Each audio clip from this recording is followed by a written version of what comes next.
what we need to do is see if we can get this into our equation of motion, which is our ordinary differential equation. And to do that, let's go ahead and derive this to get the velocity, right? So if we have, I'm just going to write it again, x of t is equal to a sine of omega n t plus phi.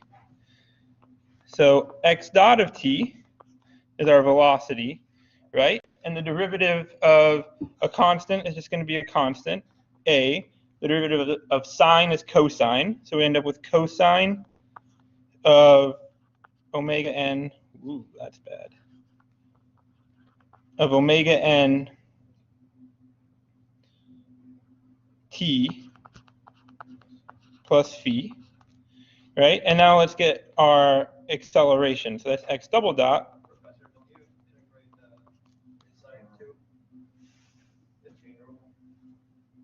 No. Do I? Yeah, that's because there's ergo t. So it'll be omega n outside. Oh, yes, sorry. Yeah. I am writing too fast, and I'm dumb. Take whatever answer you want. Okay. Sorry. A omega n, absolutely. Cosine of omega n t plus phi. I was thinking about that, and then I was like, but there's no t multiplied by my phi, and so I just kept going. Okay, that looked better? All right, so now to get our acceleration, our derivative of cosine is negative sine. Take our omega n out again, we'll end up with omega n squared.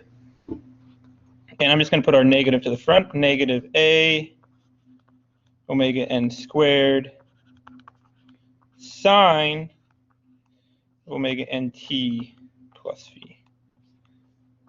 That look better? Or still on track? Okay, so this gives us something that we can plug back into our equation of motion, right? So again, our equation of motion is mx double dot plus kx is equal to 0. So to do this, we're going to end up, if we kind of combine these two things, we are going to end up with m negative a omega n squared sine of omega nt plus phi plus k a omega n t plus phi. Yeah, I am not doing very good today, am I?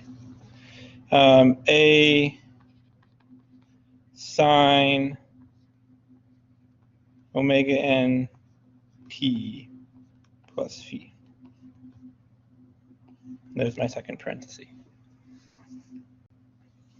Right? So if we look at this, we've got something on both sides that we can divide out, right?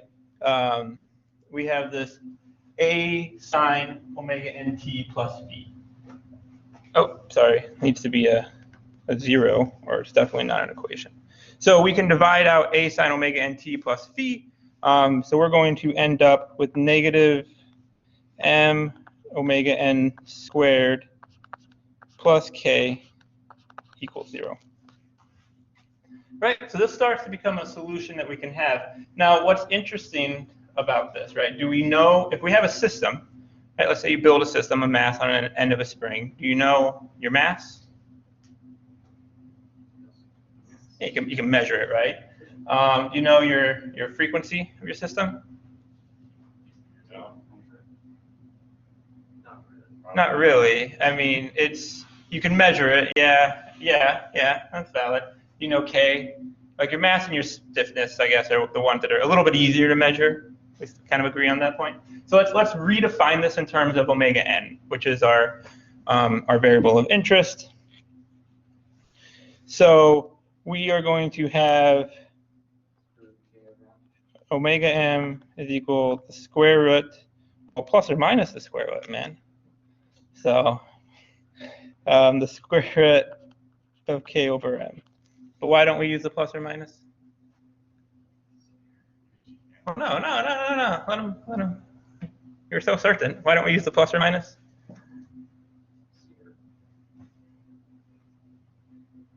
Frequency usually goes in one direction. Yeah, it's going to be positive, right? So you can't have a negative frequency. So it is plus or minus the square root of k over m. We are not mathematicians. We are an engineer. We use math to make our points. So we're just going to delete that. All right.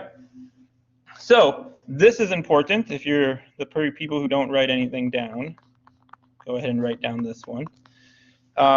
So this equation, right, represents a solution for our ODE.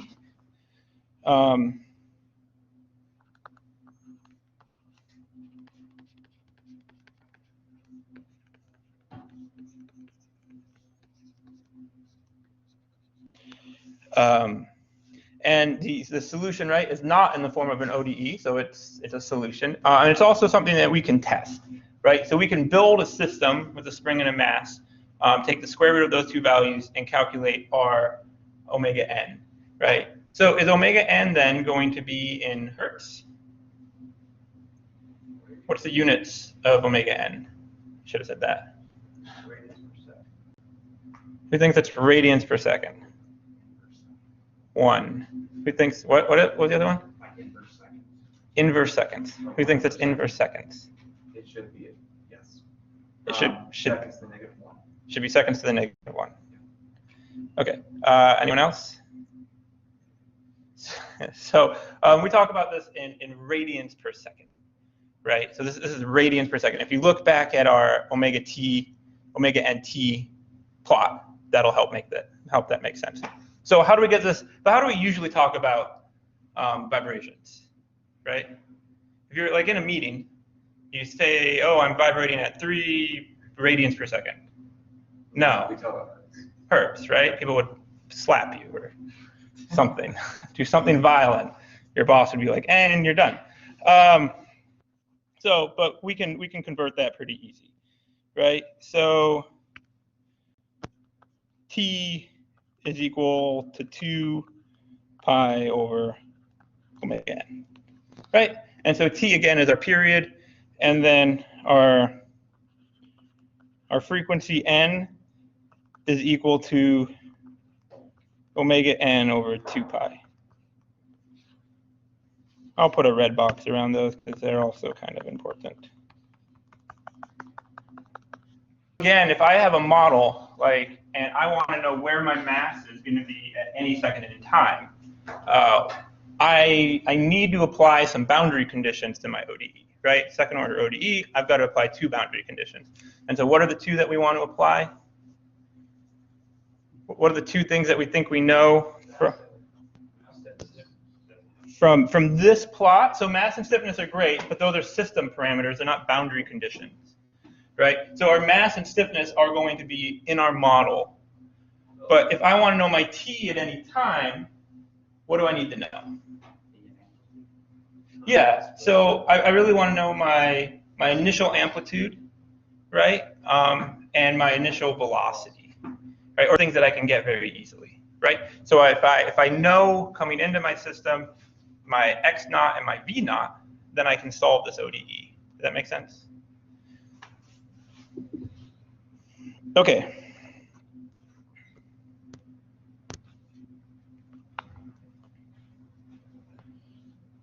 So let's do this. Draw a line. Let's go solve for initial phase of the system. Right? So my ODE is a second order ODE, and so there exist 2 initial conditions that we can solve for. So let's call those x naught x at a function, or x at time 0, right? And we're just going to shorthand that as x naught. Going to draw it like that. And then let's look at velocity. X dot naught, right? We can also call that v naught, or v at time 0, or v naught. That makes sense? Pretty simple. So those are our two parameters that we can measure that we want to use to solve for our initial phase and initial amplitude. So let's set the equation equal to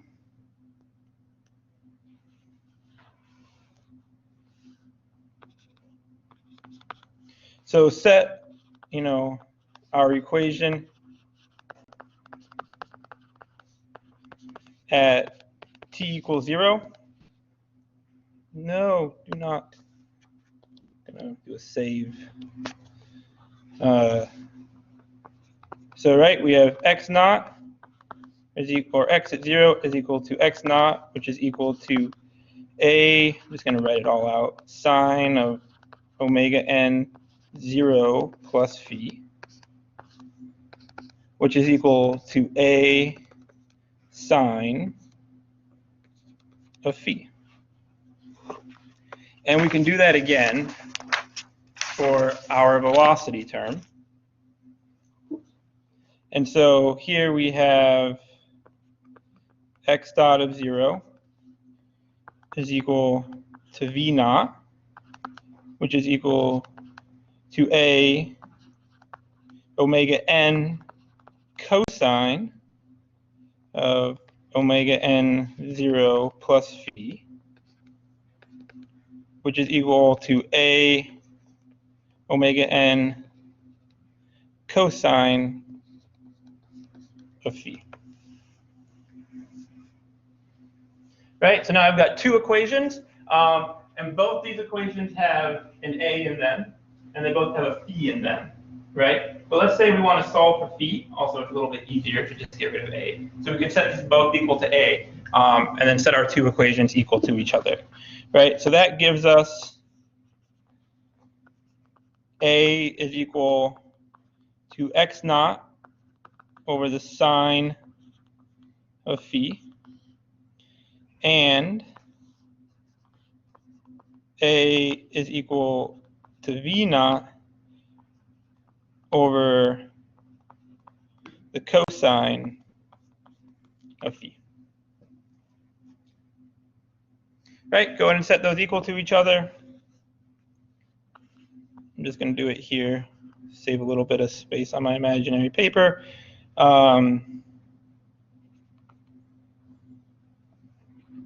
X naught omega n over sine of phi is equal to v naught over cosine of phi. Right, so this can become x naught omega n over v naught is equal to the sine of phi over the cosine of phi. And what's sine over cosine? Tangent, right? And we'll take the inverse tangent, and then to get phi on its own, to get away from that, and we will end up with phi equal to tangent -1 of x naught omega n over v naught.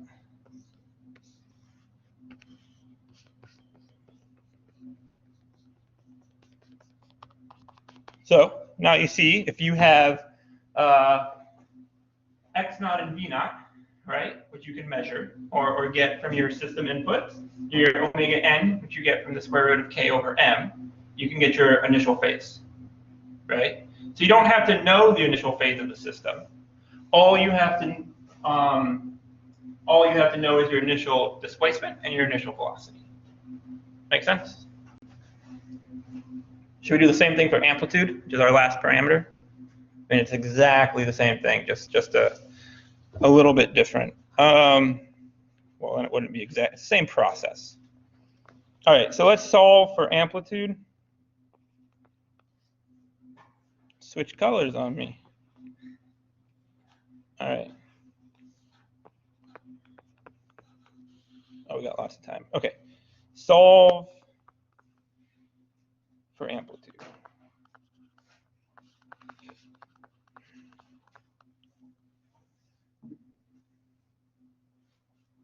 Right, so again, we can do the same thing. Use x naught and v naught so that t equals to 0. I don't think I need to write that all out again. And what we'll end up with is sine, for the first equation, we'll end up with sine of phi is equal to x naught over a. And the cosine of phi is equal to v naught over omega n a. Right? So if we want a, what are we going to have to cancel out?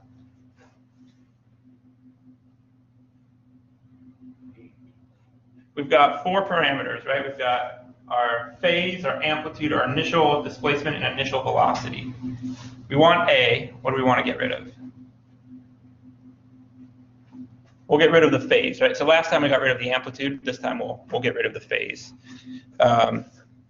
So this one's a little bit tricky, but do you remember the expression sine of phi, probably sine of phi squared plus cosine of phi squared equals 1? Ring a bell somewhere in your past. Probably theta, or maybe they used a or something, but yeah, same idea. So going to use that, and so we'll end up, now we'll take sine of phi, which is x naught over a, but it needs to be squared, plus v naught over omega n a squared equals 1. All right, but we don't have a common denominator, right? What? Multiply the whole equation by a squared. Multiply the whole equation by a squared. Think that'll work? Yes. You're very confident.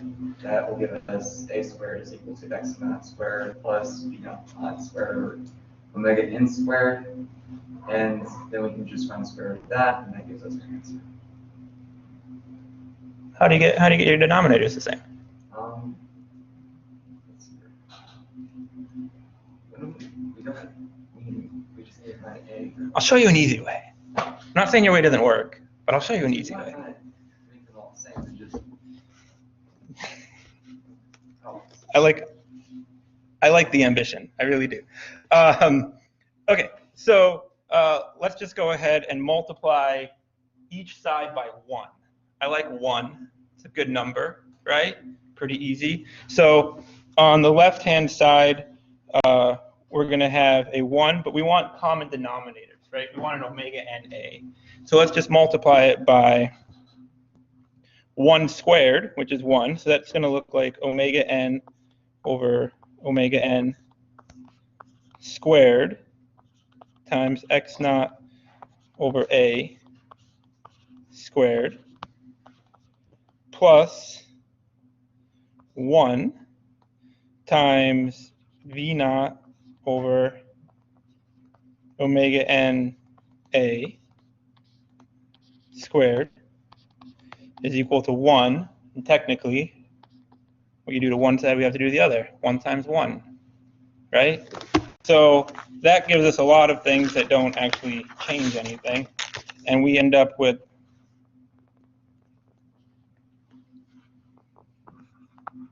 omega n x naught squared over omega n a Sorry, this whole thing is squared. My bad. I'm just going to do it like this.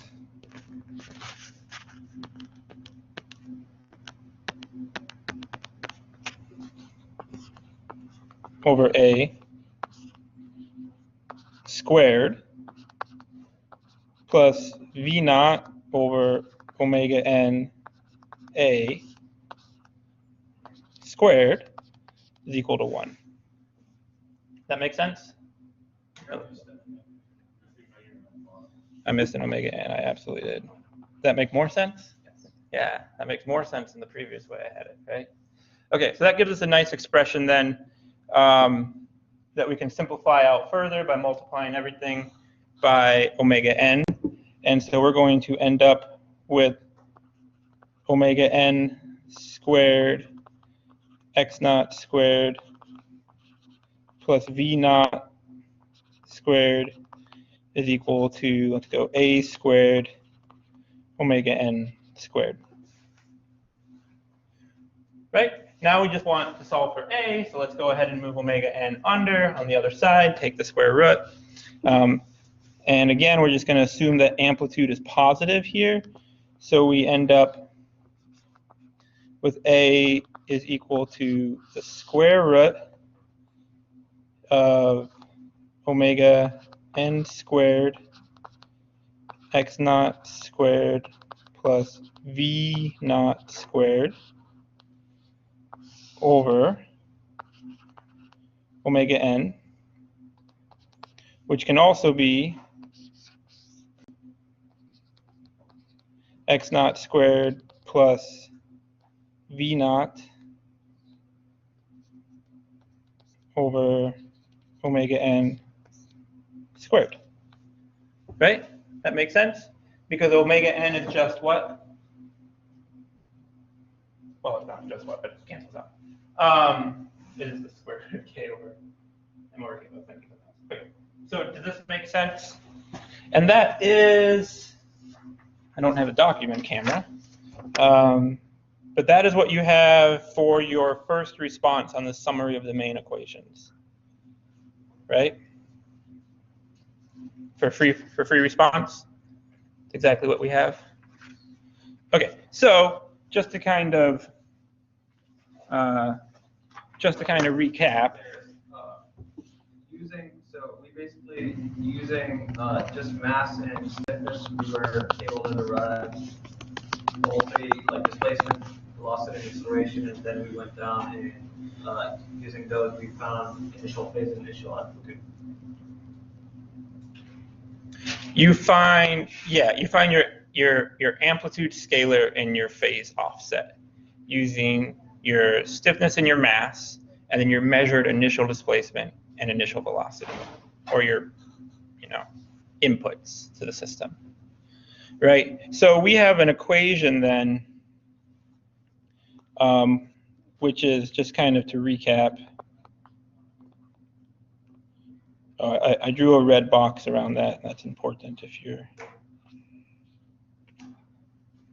Okay, so just to kind of recap, we have x. Why does it keep changing to red? I'm going to say, okay. So we have x of t is equal to a sine of omega n t plus phi, right? Omega n is your square root of k over m. That's your natural frequency. A is equal to, I'm just going to write one of these, the square root of your initial displacement squared plus v naught over omega n squared. Right? And then phi is equal to your tangent of -1 x naught omega n over v naught.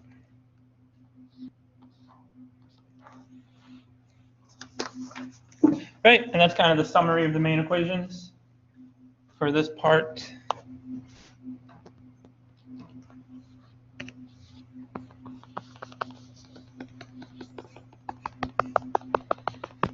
Which is now you kind of have everything you need if you want to, say, plot out a displacement in time.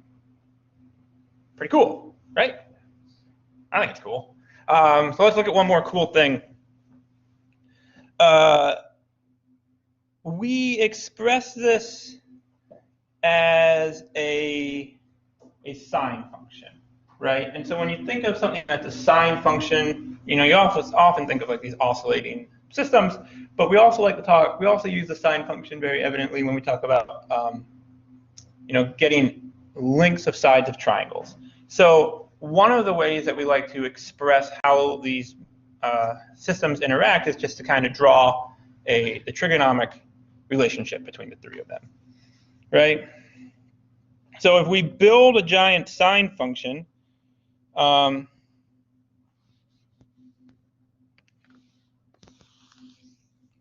so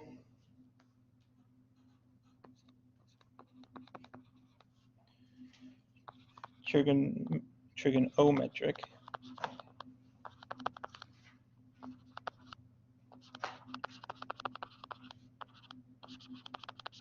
So if we build a great equation for this, right? Let's go ahead and just write that out. We have x of t is equal to our square root of omega n squared x naught squared plus v naught squared over omega n sine of omega nt plus tangent, the inverse tangent of x naught omega n over v naught. Let me do one more set of parentheses. Move. Computer's overheating. Okay.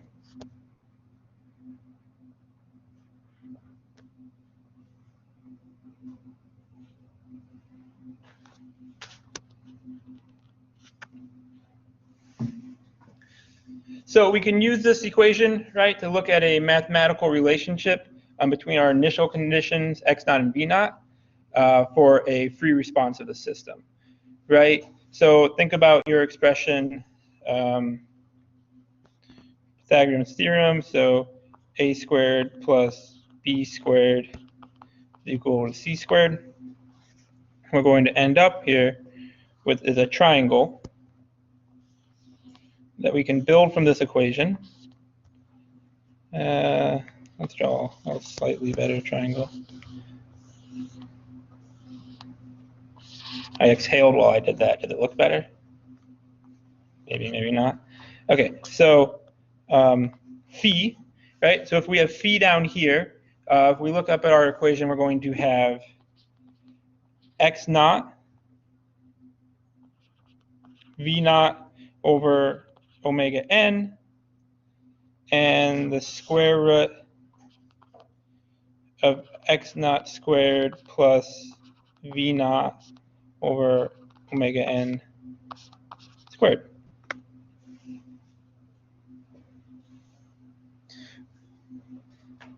Right, so this is just kind of an interesting way that you can see how these parameters interact with each other, right? Nothing truly novel. We'll use it in a little bit later when we try to solve some things, but just kind of drawing a picture of our system. Kind of cool. So let's talk about something that always trips people up. Used to just kind of let people do the homework and find this on their own, but that made a lot of angry people, and I got worried for my physical health. So let's talk about the special case that will destroy your calculator. All right.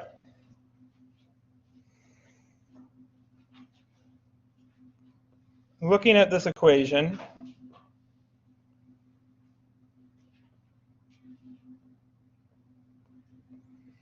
A sine, oh, I'm sorry, I keep forgetting it's so low on the board. Maybe I can do this.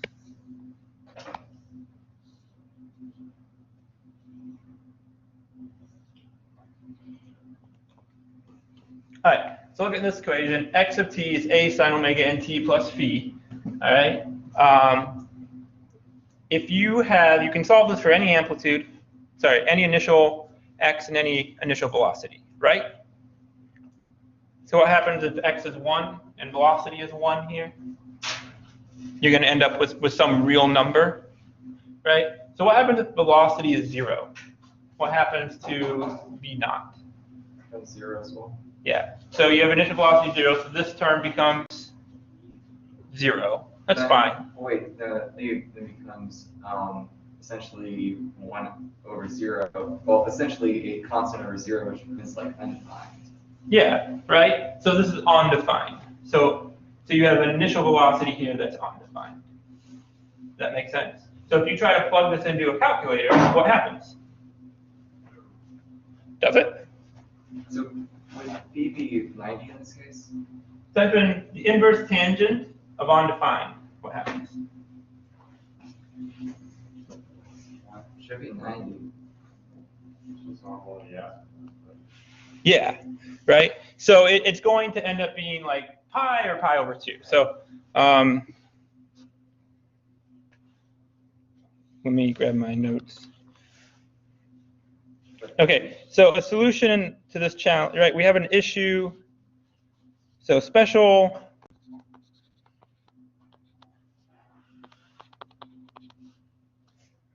I don't understand. Okay, maybe. Let me try that. There we go. So special consideration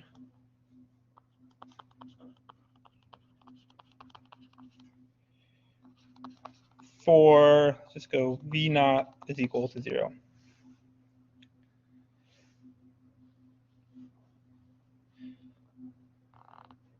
So if we look at our inverse tangent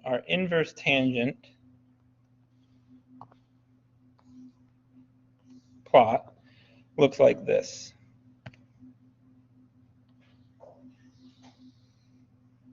Or something like that, right?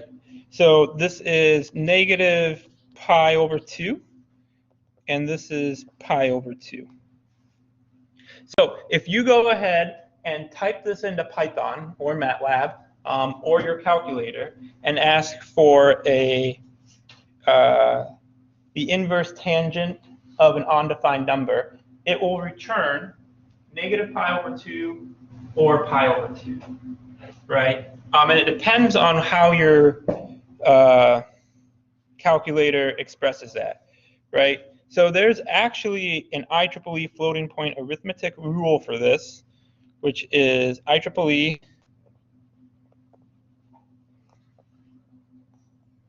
754. It's actually quite a ways into that. It's a big long document, and it doesn't always return pi over 2 or negative pi over 2, right? It's got a way that it chooses. So essentially, what this means is that sometimes when you code this, you will end up with a velocity that is not what you expect, right? And you'll really just be like 180 degrees out of phase if you have a pi over 2 versus if you have a negative pi over 2. Does that make sense? So when you put this into Python or MATLAB, take a look at your results and just see if they make sense. If they don't make sense, maybe you just want to flip a sign.